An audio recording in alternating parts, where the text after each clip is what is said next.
आज Doubtnut app download करें।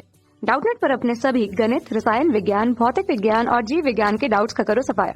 बस प्रश्न की फोटो खींचो, एक ही प्रश्न को क्रॉप करो और तुरंत वीडियो सोल्यूशन पाओ। अभी डाउनलोड करें।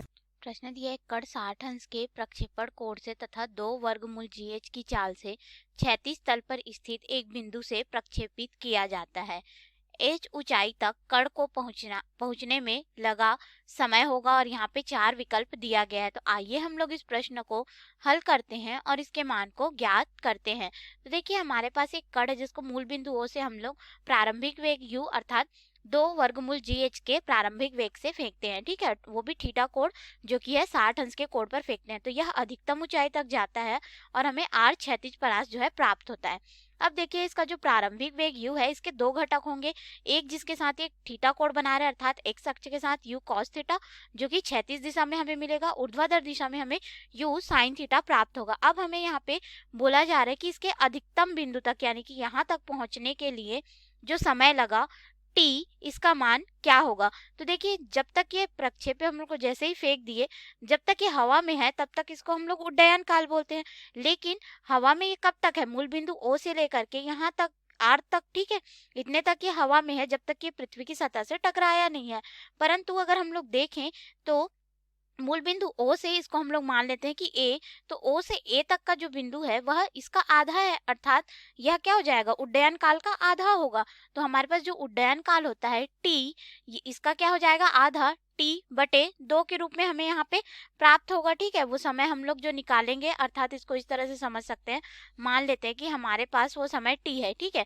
तो T जो है हमारे पास उड्डयन काल T का आधा हो जाएगा और हमारे पास उड्डयन काल T बराबर होता है, अगर हम लोग देखें तो 2u sin थीटा बटे यहाँ पे हो जाता है g, जहाँ पे u प्रारंभिक वेग है, sin थीटा ऊर्ध्वाधर में, क्योंकि u ऊपर की ओर जा रहा है ना, ठीक है, तो ऊर्ध्वाधर दिशा में हमें उसके प्रारंभिक वेग का घटक को दर्शा रहा है। g जो है यहाँ पे गुरुत्वीय त्वरण है।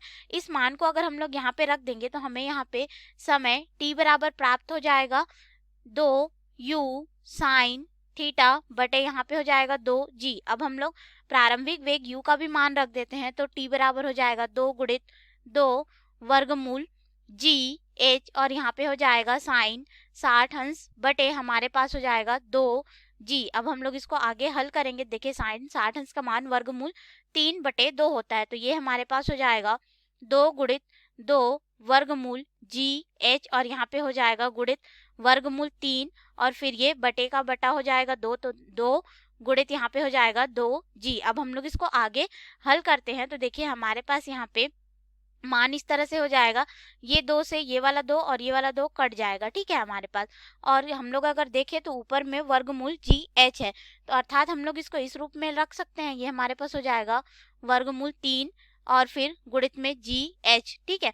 अब देखिए, नीचे में जो G है इसको हम लोग इस तरह से लिख सकते हैं, वर्गमूल G गुणित वर्गमूल G, तो यहाँ से एक वर्गमूल G इससे कट जाएगा और हमारे पास फिर मान हो जाएगा वर्गमूल 3 h बटे गुरुत्वीय त्वरण g। इसको हमने कैसे किया, देखो, जैसे 2 होता है इसको हम लोग इस रूप में लिख सकते हैं, 2 वर्गमूल 2 के रूप में, तो हमें 2 ही प्राप्त होता है, इस तरह से हम लोग लिखते हैं। बस हमने वही किया है यहाँ पे, अर्थात हमें यहाँ पे जो उसका समय मिलेगा जो अधिकतम बिंदु तक पहुंचने में, वह t का मान हमारे पास कितना हो गया, वर्गमूल 3 h बटे गुरुत्वीय त्वरण g। हमें इस तरह से जो है मान प्राप्त हुआ। अब इसके अनुसार हम लोग देखेंगे कि हमारा कौन सा विकल्प जो है वह सही होगा। तो हम लोग अपने विकल्प में आएंगे तो यहाँ पे A विकल्प दिया है 4 वर्गमूल h बटे g, तो ये तो गलत हो जाएगा। B दिया है वर्गमूल h बटे g, ये भी गलत हो जाएगा।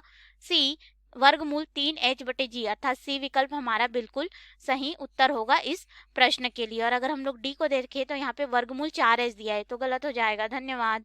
कक्षा 6 से 12वीं से लेकर नीट, IIT, JEE वो एडवांस के लेवल तक 1 करोड़ से ज्यादा छात्रों का भरोसा। आज ही डाउनलोड करें डाउटनेट ऐप या व्हाट्सएप करें अपने सारे डाउट्स 8400 400 400 पर।